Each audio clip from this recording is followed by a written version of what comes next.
All right.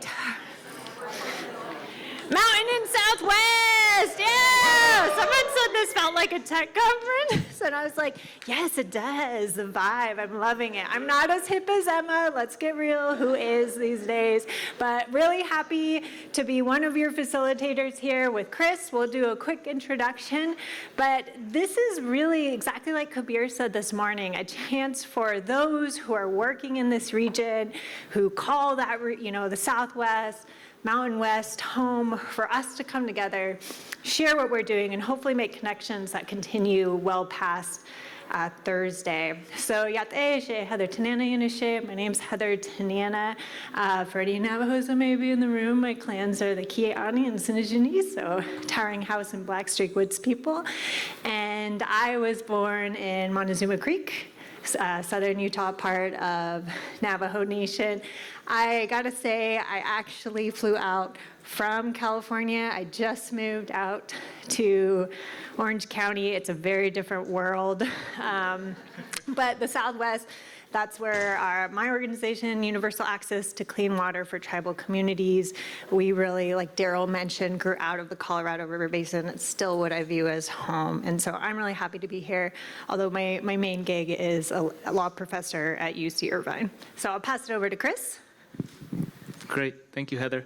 Hi, everybody. I'm Chris Freimund. I'm the U.S. Program Manager at Water for People. Very excited to be here. I grew up in Montana, did my master's in Arizona, now live and work in Colorado, so I'm familiar with many of these mountain Southwest states. And yeah, I've been part of working on this vessel collaborative and working with Kabir and Jenny and a lot of people that were named and on the stage this week to help bring this together. So I'm so excited to have you all here and to learn from you and to share and to really be able to take what we here in this room and bring it to the broader Vessel group and be able to share that out, and also figure out ways that Vessel can support all of you and the people in this group. So yeah, very excited and glad to be here, and I'll pass it back to Heather for the next section.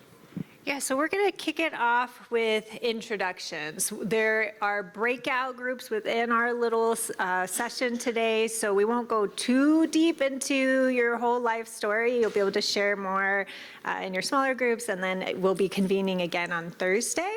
But what we thought we'd do is just go around the room briefly and say your name, title, organization, where you operate out of, and what is one word that comes to mind when you hear water. So go around this way. Start with group number one.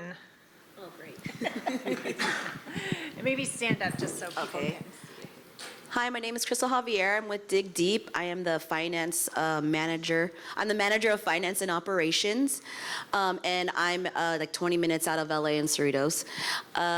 One word that comes to water, one word that comes to mind when I think of water is thirst. You know, when you want water, you're thirsty, so thirst. Good morning, everyone. My name is Laura Burns-Tackett, and I'm the Director of Program Operations at Dig Deep, and I'm based out of Denver, Colorado. And one word that comes to mind when I think of water is difficult. Good morning. My name is Cindy Howe. I am the Director of the Navajo Water Project with Dig Deep. I work out of New Mexico and Arizona. And one word that comes to mind, it's a necessity.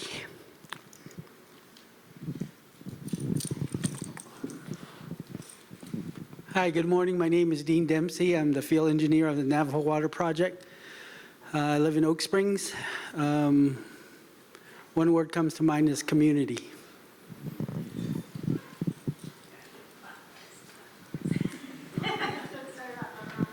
Hi everyone, my name is Natalie Selmo. I'm a senior program engineer with Community Engineering Corps, which is a partnership of Engineers Without Borders USA, American Water Works Association, and the American Society of Civil Engineers.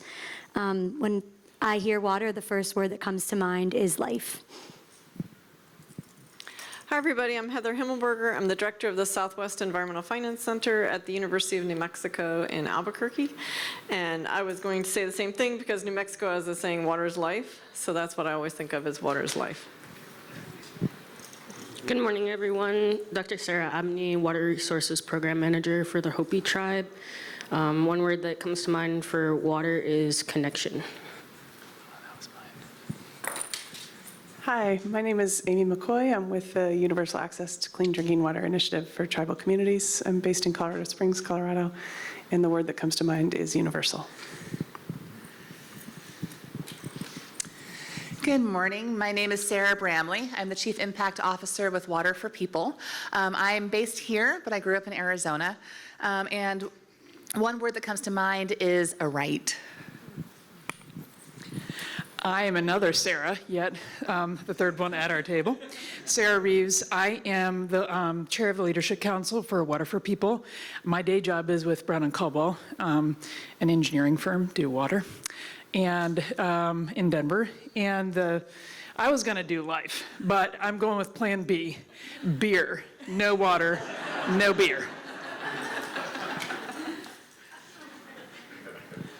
Hi, good morning, everybody. My name is Shanna Yazi. I almost said a project manager. I'm not. I'm a safety and compliance manager with Dig Deep, and I come from the community of Cameron, Arizona, best place on earth. And one thing that comes to my mind, if anybody said water, is how much money do I need to haul it? Hi, folks. My name is Boris Martin. I'm based in Denver, Colorado. I'm the CEO of Engineers Without Borders USA. The word that came to mind is justice. Hi, good morning. My name is Glenn Barnes. I'm the Director of Water Finance Assistance. I'm actually based in North Carolina, but I'm crashing this because most of my work is in the West these days with tribal communities.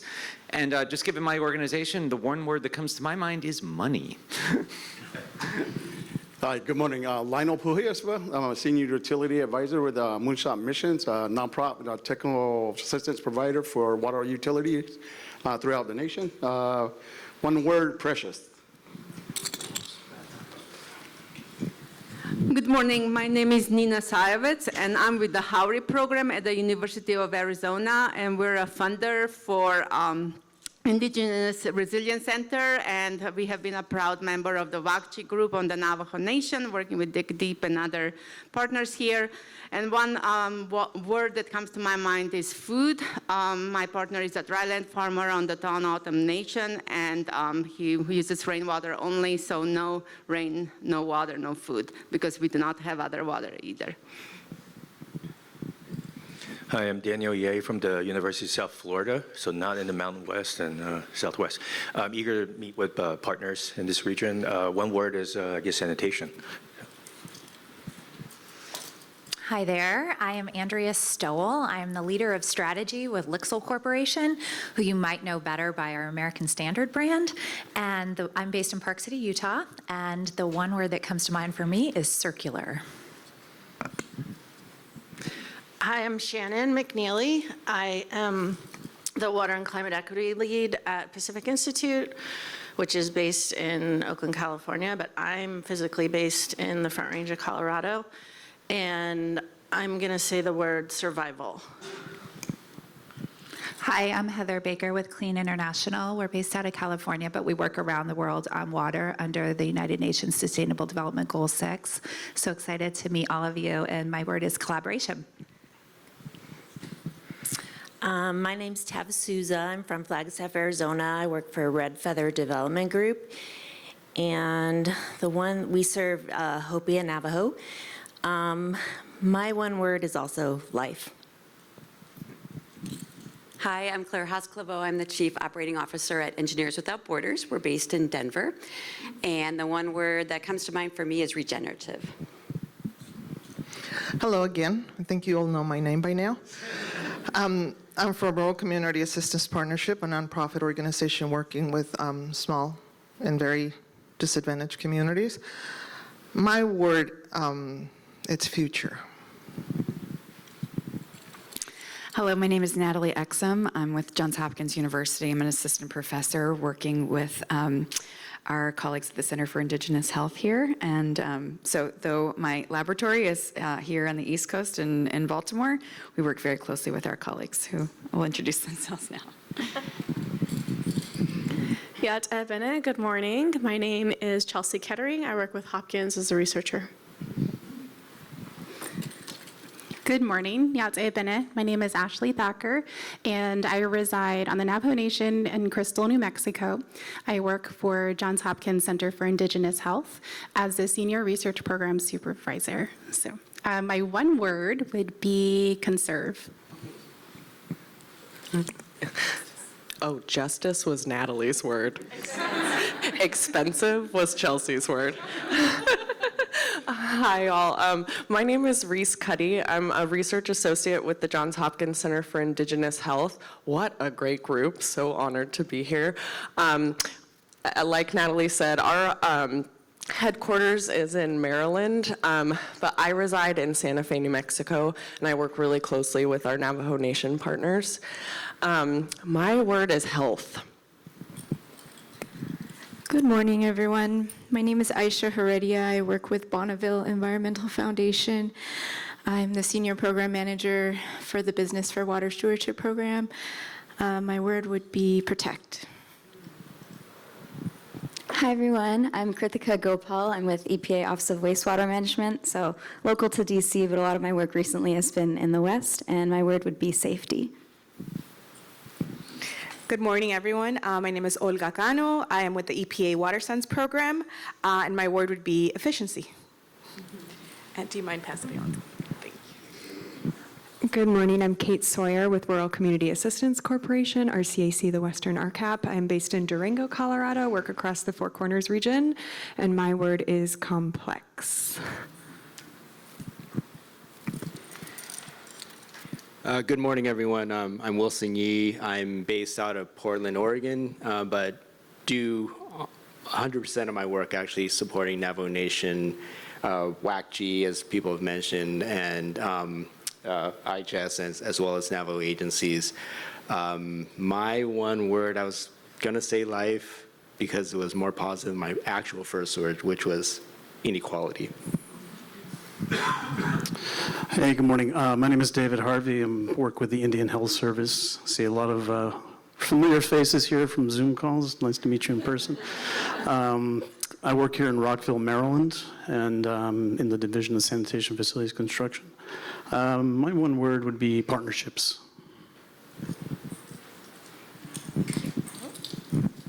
Hi, everyone. I'm Morgan Close with Project WET, which stands for Water Education Today. We're based in Bozeman, Montana, but we're working globally around the world. And my one word is snow, because snow is so important to our resources there. Hi, my name is Jason Chandler. I'm the Senior Manager of WASH at Engineering Ministries International. We're based in Colorado Springs, Colorado, and do work all over the world. My one word, I was going to say life, and going last here, I'll say sustainable. That was the other word I was thinking.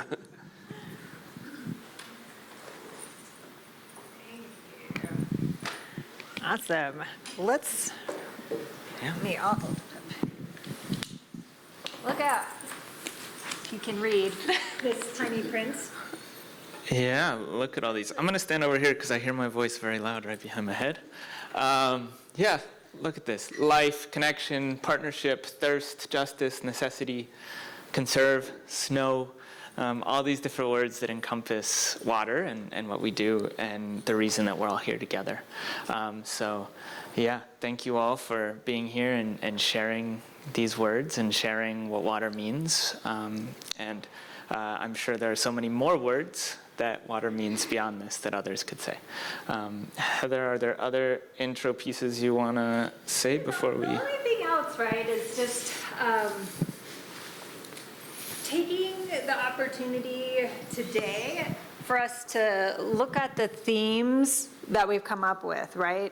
I mean, you see different components about equity or cost, and how is that coming into the work that you do on survival, right? The flip of the life is, we could have also said death.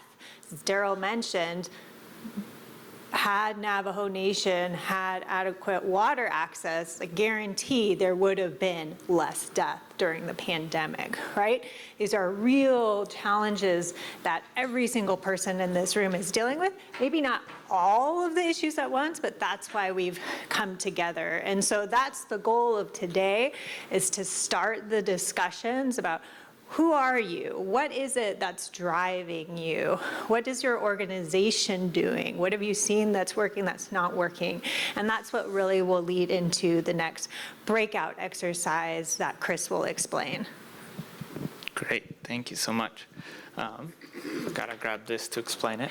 So so essentially, before we jump into breakouts, we wanted to just reflect a little bit on what we heard this morning, and as Heather mentioned, why we're here together. And a big part of that is so that we can be together, so we can share, so we can learn, so we can be able to speak collectively, collaborate on all these processes. And so I really wanted to just open it up before we get into breakouts and encourage you to share and to be open and to listen and really think, why are you all here? Why did you come to this convening? What is the reason that you're here in this room right now? And if a few people would be willing to share that, that'd be great. We don't have to go around clockwise, person to person, but we'd love to hear why you're here and why it's important to you to be in this room and to be in this convening. Any volunteers?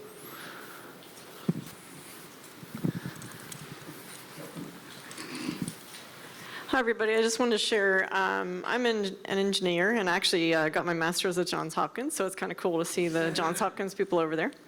And I feel in some ways how horrible it is that as people like engineers, scientists, technology folks, we know what the solutions are. We've known for years, and we've let this problem persist. And I think that it's time for us to stop that. There's no reason why we can't get water to everybody, and we just have to have the will to do it. We have the money, we have the know-how.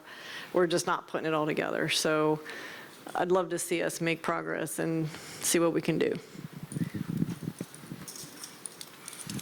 Great, thank you so much. Anybody else?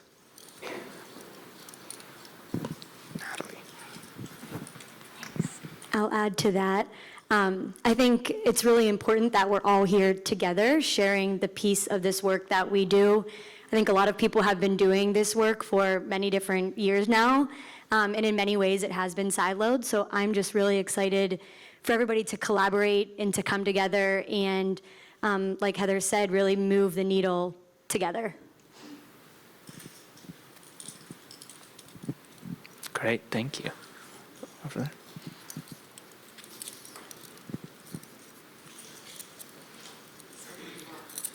Oh, that's right. Well, because I'm sitting next to Olga, I just wanted to say something that she said really stuck with me, and as well for Daryl. They're similar themes, but very different problems for us to tackle today. One, I would love for you to expand on this at another time, and not just for me personally, but maybe for everybody, about what you said about how rural communities, there was a collective to have those water systems put in place, and there was a community spirit there that achieved that. And they were probably volunteers to make that happen, but it was with cash infusions, I'm guessing, from the federal government to make that happen. And I don't know that story very well, and I have been working in the water sector for many, many years, and so I think a retelling of that story would be really helpful for us to think through about how to rehabilitate or bring these this infrastructure back to those communities as they rightly deserve, but then also reflecting on what Daryl said to us, which is that the systems that were made for our indigenous and our tribal populations were always put in place by these patriarchal systems. And they're so, for us together in these next few days, how to deconstruct all of those systems and hear how our Native partners and our Native collaborators would build them up in the way that they need to, that they should be done from the indigenous perspective. It's not a rebuilding. It's a completely new conception of how these water systems will be built and sustained over time. And so I just am saying that because, there's a lot for us to learn collectively here together in that regard. Great, thank you so much. And if there are other reflections on this morning's wonderful panel, we'd love to hear those as well. Are there things we want to bring from that into this conversation, whether it's be loud, invest in social infrastructure, work at various scales, all these big themes that we heard in that really amazing panel that you all would like to have be pulled out and discussed and thought through in this region. Would love to hear that as well.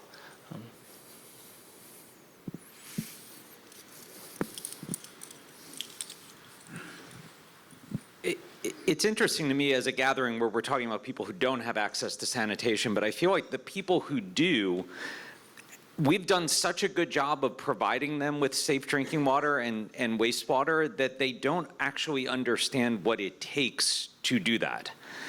And, and I put a lot of this, forgive me, but I put a lot of this on local elected officials who don't even want to go visit the wastewater plant.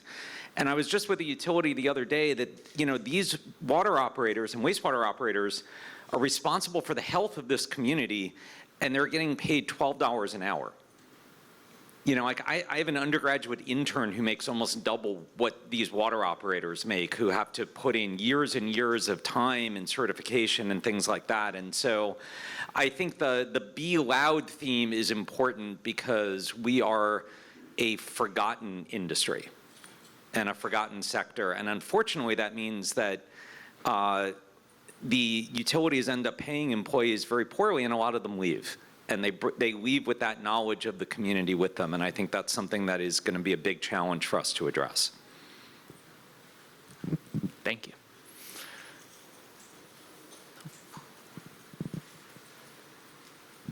Okay, I'm going to throw in some native humor. I'm here for the food.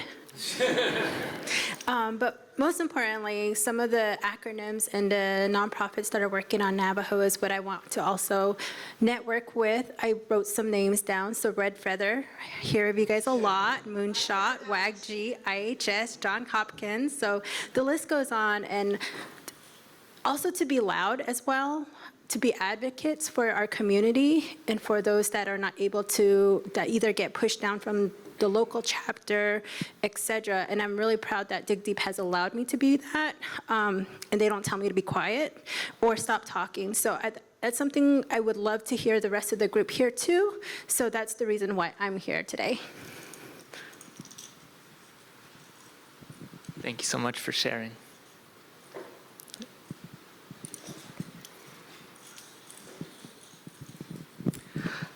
Since I'm responsible for part of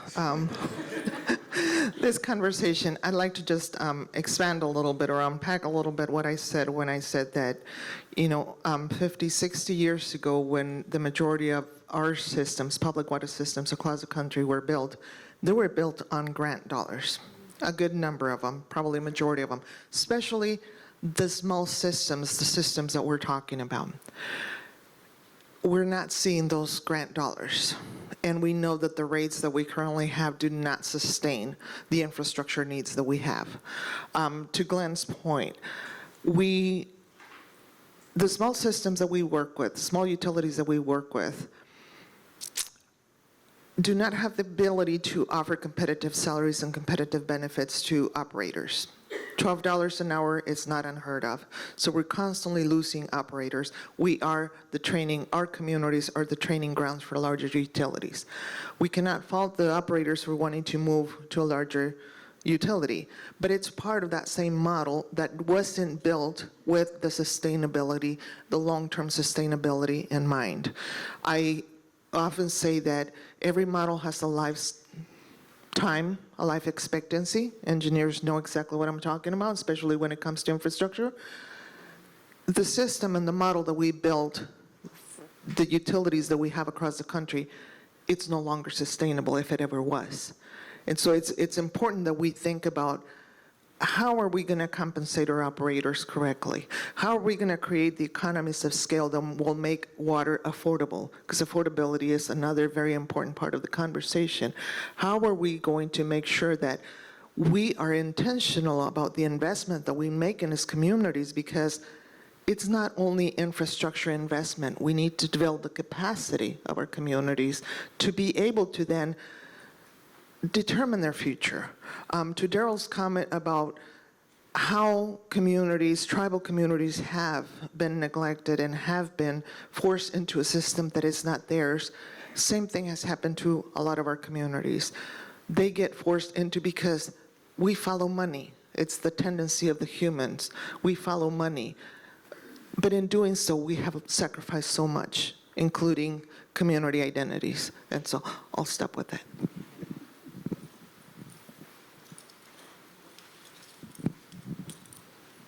All right. Thank you so much, Olga. And thank you all for sharing.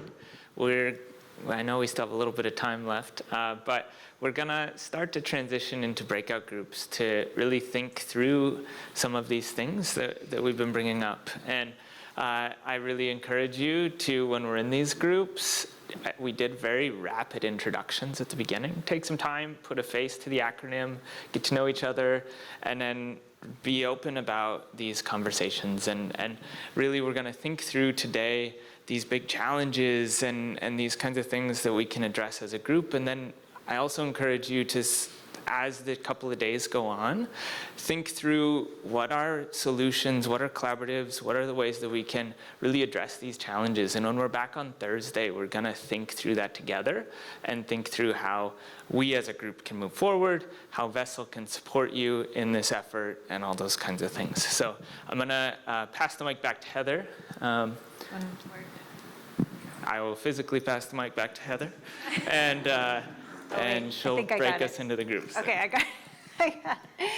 Okay. Yeah, so just for ease, although you are welcome to rotate around if you want, we'll just do tables again for the breakout group size. And in addition to these questions that I'll read in a moment, I'd also encourage you to talk about again what it is that you want out of this convening, because that also goes to being action-oriented after. Would it be helpful to make sure that you have a list of everyone who is in our regional group and their organization so that you have that contact, right? Like just some little practical things like that. Should we create a Google listserv afterwards, right, where you can ping? Those type of things are what we're really looking to gain out of this conference. Because it's easy to learn these days. Google things, do a call, get David Harvey on a Zoom. You'll be an expert on the IHS system in no time, right? But building those relationships, that's what we want. And so that you can form who, I can't remember if it was George or whom, right? We go further when we go together. Absolutely believe that. And so what will help you do that in a tangible sense? That's what I would love, and that we can, at the end of this on Thursday, come out with some path forward. To also help us get there, these are the 4 questions that we want you to talk about in your group. So make sure you identify someone to take notes and who's going to be your spokesperson when we come back and have groups answer what they discussed. So the first one is, what challenges have allowed access gaps in this region, our Mountain Southwest region, to persist? The second one is, as an organization, what are you doing to close the U.S. water or wastewater gap? The third question is, what are the solutions you've seen that are working in your region? And then this fourth one is, what have you seen other organizations do that you think seems great and you'd like to apply into your own work? So those are the 4 things. Also have them kind of written up here as well if you need to refer back to them. We're going to give you a good chunk of time to go through and discuss them in your groups. Chris and I will give you a 5-minute warning when we're going to come back as a room. All right. And if you need pens, we have lots of pens. We've got note cards and very, very tiny stick-it notes that I don't think are very helpful, but they're there if you want them. We can also pull you off pieces of butcher paper if you'd like that instead of notes in a notebook. Happy to have a piece per group or whatever you all decide. Say it again.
This is your time to make sure that you've gone through all of the questions.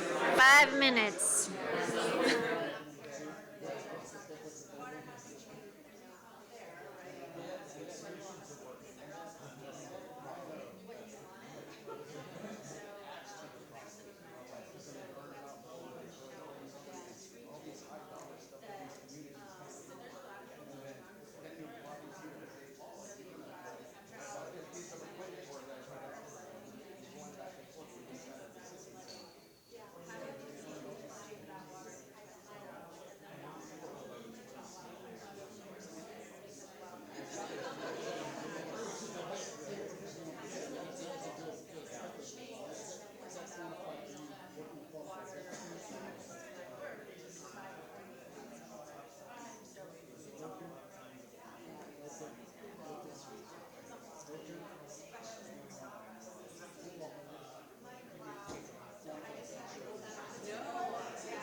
this working? I don't think so. Hello. All right. 5 minutes are over. Ding, ding, ding, ding, ding. We're coming back.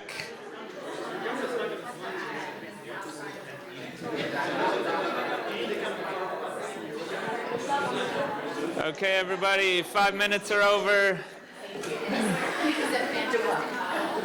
Thank you so much.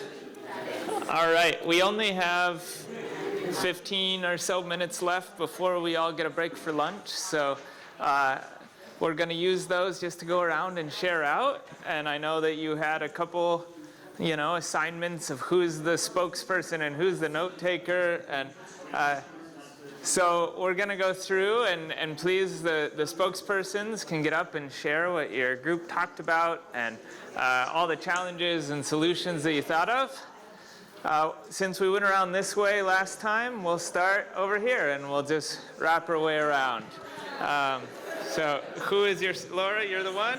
I guess I am. All right. All right, I'm unofficial speaker for this table. I am the worst at making faces, and I will warn you, if I do not have my glasses on and you wave to me, I can't guarantee you. I really need my glasses. So I apologize in advance. So yeah, repeat name real quick. All right, hi everyone, I'm Laura. And over at this group, we really had a free-flowing discussion, but I'll try and focus just on the challenges we discussed. First, large one was policy and funding structure. Another was a limited focus on the economic incentives for improving WASH. That so far we've been reactive and looking smaller scale and need to take a step back and look at the big picture. And really haven't addressed and even discussed at times some of the historical problems that have brought us to where we are today. And then a very overall one, lack of sustainability, which is primarily a lack of focus on funding, operation, and maintenance. Did I capture our discussion accurately? Okay. All right, thank you. And we'll pass it around, and then afterwards, if there are common themes we see or things people want to reflect on, please feel free to share that as well. You're the spokesperson? All right. All right. Hello, Chelsea. So our table very quickly came to learn that we can discuss all things problematic when it comes to water for hours. So we only did this one question. But to not repeat what I currently see up there. Oh, okay then. Cool. So funding. We also talked about limited resources and allocation of those resources on a variety of levels. We talked about just focus. There's such a huge problem. What part do we address first? What's priority? Because they all seem priority. We talked about technical limitations, which kind of branches into administration roles, responsibilities, and again, focus. We talked about usage allocation, water usage on a variety of levels and what that looks like. Historical data problems, data sovereignty. When you work with, we focus a lot on tribal infrastructures. And then speaking of infrastructures, just roads for tribal and rural households. And then we talked about economy and just the cost of water. And again, it was a great discussion.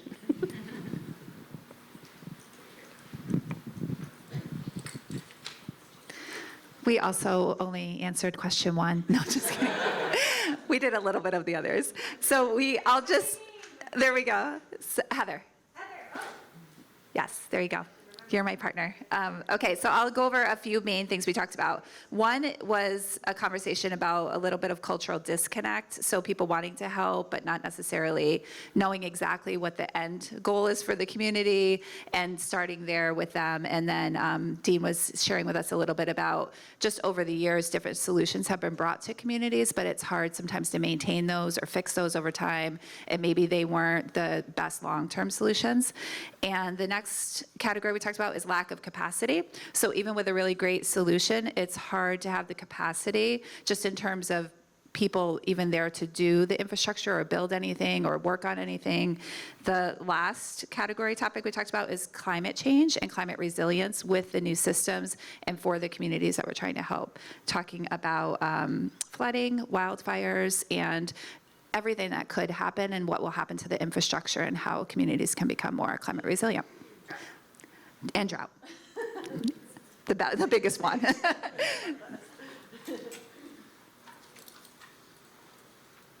I'll pass it over to you guys. Oh, there you go. You want to do it?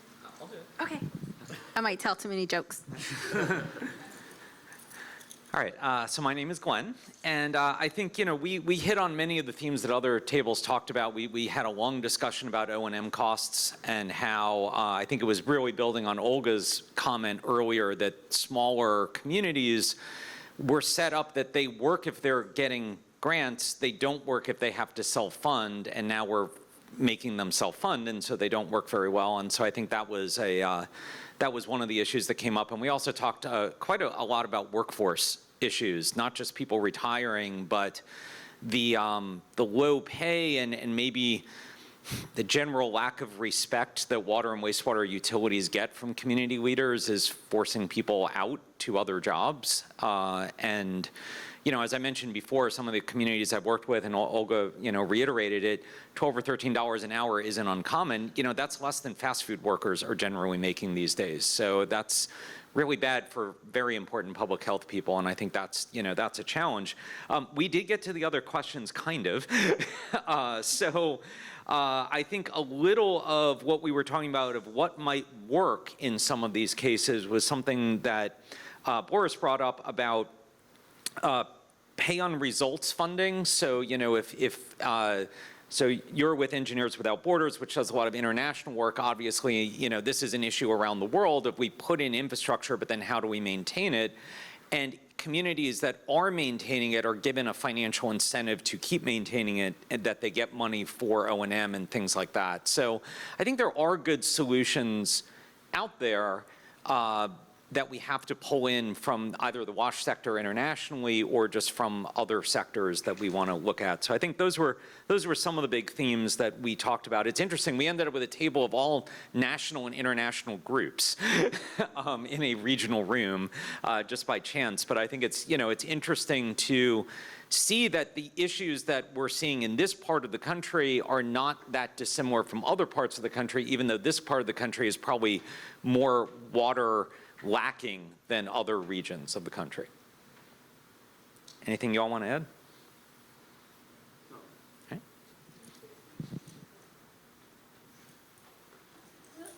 I don't have that big of a reach. Thanks. My name is Natalie. There's two of us in the room. I love it.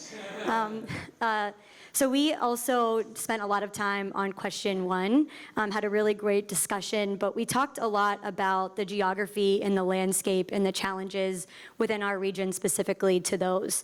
So when we talk geography, the first thing is that a lot of these communities and homes are spread very far apart, which makes them hard to pipe water. But then what we really got around to was at the root of this is systemic racism. There are communities in the Midwest, white, rich, rural communities, maybe not rural, but come from white wealth, that are also long distances away that have piped water. So why is it in our region that we can't also have piped water just because of geographical distances? We talked also a lot with geography. The other challenge that arises from communities being further apart is that it's harder to establish that community boundary or that fundable entity. So when we talk about the definition of community when it comes to receiving funding, it's having a viable fundable entity that can receive this funding, especially all the funding that's out there now with the bipartisan infrastructure law. So unfortunately, these communities aren't able to see it just because of not having those specific boundaries.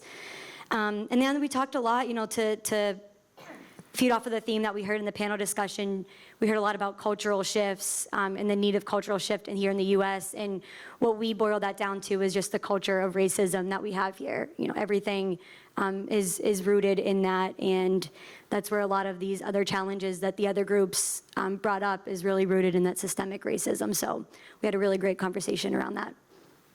Anything else to add? Thanks, Natalie.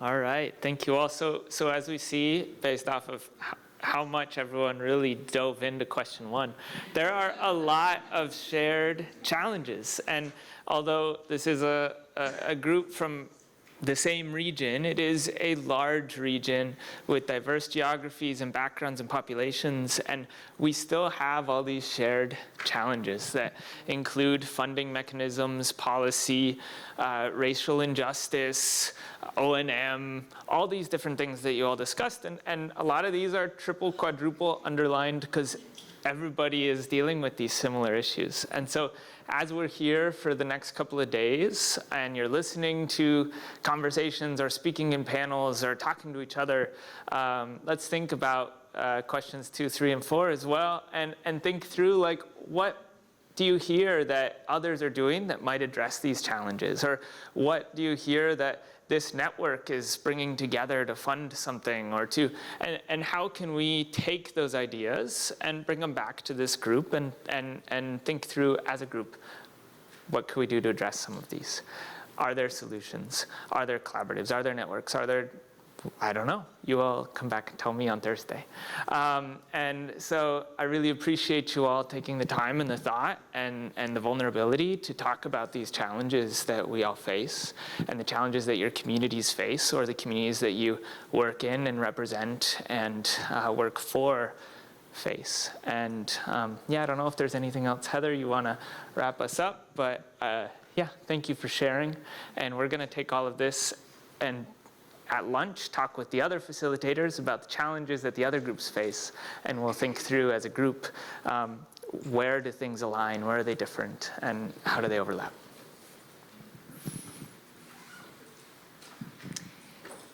Yeah, I mean, extra time and lunch was the next thing, so I don't think I have much more to add, but again, we have our pins. Most of the time was spent in our little table, so just continue. If you see a pin, I encourage you to strike up a conversation. There's a lot of networking opportunities this week during the breakout sessions, the receptions, so let's build our little Southwest Mountain Region coalition. Yes, and get it done.